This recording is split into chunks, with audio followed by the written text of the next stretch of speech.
You're listening to Systemic Error Podcast. The failure was designed.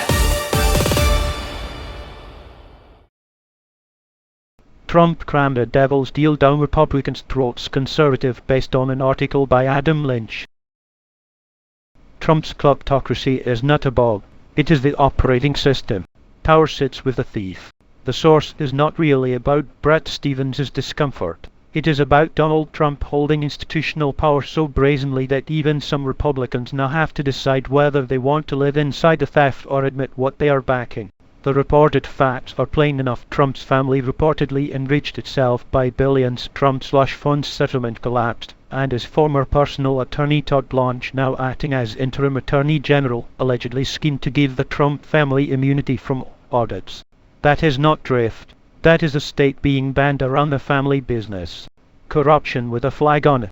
What Stephens and the panel are circling is not ordinary Washington sleaze. It is naked self-dealing at the center of executive power, defended by the people who are supposed to police it. Calling it corruption is accurate, but even that understates the political fact pattern. When the president's inner circle uses government office to shield private enrichment, the question is no longer whether rules were bent. The question is who still pretends the rules exist. The answer, inconveniently, is many of the people who know better. The devil's bargain is the rub.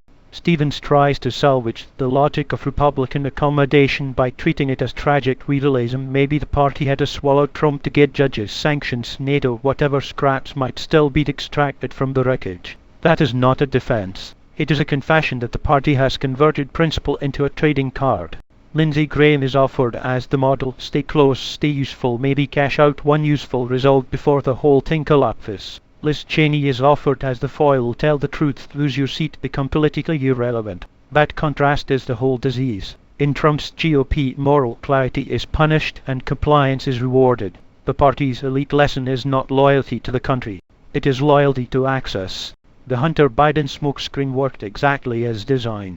The source notes that Trump's corruption puts into the shade the years Republicans spent obsessing over Hunter Biden's dealings. That matters. The Hunter Biden fixation was never just hypocrisy, it was a deliberate method of moral laundering. Inflate a weaker scandal, repeat it until it feels existential, and use that manufactured outrage to dull attention to the actual power theft happening in front of everyone. This is how reactionary politics works now. Smaller accusations are used as camouflage for larger crimes. The goal is not consistency, it is distraction. Principle is not power, and that is the point.